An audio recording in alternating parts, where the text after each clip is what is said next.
Hello viewers, অচেতনতার free coaching চ্যানেলে তোমাদের সকলকে স্বাগত জানাই। আজকের এই ভিডিওতে তোমরা যারা ক্যালকাটা ইউনিভার্সিটি এবং ওয়েস্ট বেঙ্গল স্টেট ইউনিভার্সিটি সহ রাজ্যের বিভিন্ন বিশ্ববিদ্যালয়ে বিএ ইতিহাস অনার্স বা পাস বা জেনারেলে পড়ছো থার্ড সেমিস্টারে, তোমাদের যে ডিএস3 বা ডিএসসিসি3 বা এমডিসি3 বা এমএন3 বা সিসি3 পেপারটি রয়েছে, সেই পেপারটির একটি 5 নম্বর ইম্পর্টেন্ট টিকা প্রশ্ন, ব্যাকট্রিয় গ্রিক শাসকদের উপর টিকা লিখুন। এই প্রশ্নের উত্তর নিয়ে আলোচনা করছি ভিডিওতে। অ্যান্সার যেভাবে লিখবে দেখো, প্রাচীনকালে ব্যাকট্রিয়া অঞ্চল, বর্তমানে বাল্ক অঞ্চলে গ্রিকদের একটি শাখা বসবাস করত।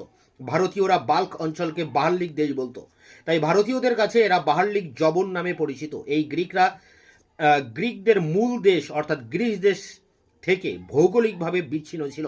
মৌর্য সাম্রাজ্যের পতনের পর তারা ভারতে ঢুকে পড়ে। ভারতের ইতিহাসে এরাই ব্যাকট্রিয় গ্রিক বা ইন্দো গ্রিক নামে পরিচিত। ব্যাকট্রিয় গ্রিক বা ইন্দো গ্রিক শাসকগণ উত্তর ভারতে প্রায় 200 বছর রাজত্ব করেছিলেন। তাই ভারতীয় সংস্কৃতিতে ইন্দো গ্রিক শাসনের যথেষ্ট প্রভাব পড়েছিল। ইতিহাসবিদ ডক্টর জে.এন.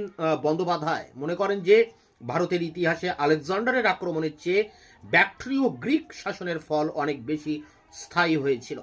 প্যারাগোরে ব্যাকট্রিয়ার রাজা ইউথিডেমস হিন্দুকুশ পর্বতের দক্ষিণে ভারতের দিকে সাম্রাজ্য বিস্তারের নীতি নেন। তবে তিনি ভারতে কতদূর পর্যন্ত অগ্রসর হতে পেরেছিলেন তা জানা যায় না। প্রকৃতপক্ষে ইউথিডেমসের পুত্র ডিমিট্রিয়াসের আমলেই ভারতে ব্যাকট্রিয় গ্রিক শক্তির প্রসার ঘটে। পলিবায়াস, স্ট্রাবো, জাস্টিন প্রমুখ বিদেশি লেখক ডিমিট্রিয়াসকে ভারতীয়দের রাজা বলে উল্লেখ করেছেন। ইউরোপীয় গবেষক টার্ন মনে করেন যে ডিমিট্রিয়াসের সেনাপতি মিনান্দার ও অ্যাপোলোডোটাস উত্তর ভারতের একটি বৃহৎ অংশ জয় করেছিলেন। মিনান্দার পাটলিপুত্র পর্যন্ত অগ্রসর হন বলেও মনে করা হয়। সিন্ধু, পশ্চিম উত্তর প্রদেশ, পাঞ্চাল প্রভৃতি অঞ্চলে প্রাপ্ত মিনান্দারের মুদ্রা থেকে অনুমান করা যায় যে উত্তর ভারতের একটি বিস্তীর্ণ অঞ্চল তার অধীনে ছিল। অ্যান্টিয়ালকিডাস ছিলেন সর্বশেষ উল্লেখযোগ্য ইন্দো গ্রিক রাজা। তার রাজধানী ছিল তক্ষশিলা। তার দূত হেলিওডোরাস শুঙ্গ রাজদরবারে আসেন এবং ভগবান বিষ্ণুর উদ্দেশ্যে বিদিশায় একটি গরুড় স্তম্ভ নির্মাণ করেন। অ্যান্টিয়ালকিডাসের পর ইন্দো গ্রিক শক্তি দ্রুত পতনের দিকে এগিয়ে যায়। হারমাইয়স ছিলেন সর্বশেষ ইন্দো গ্রিক রাজা।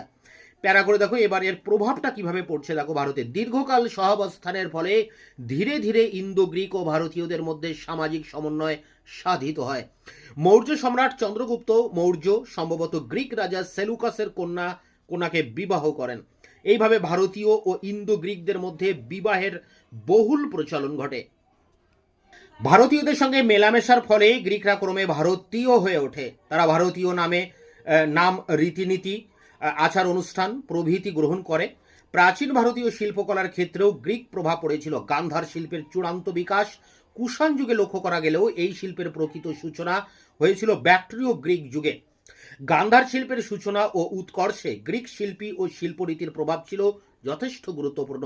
অনেকে মনে করেন যে গ্রিক নাটকের অনুষ্ঠানে যে পর্দা ব্যবহার করা হতো তার অনুকরণ করেই ভারতীয় নাটকে পর্দা পতনের প্রথা চালু হয়।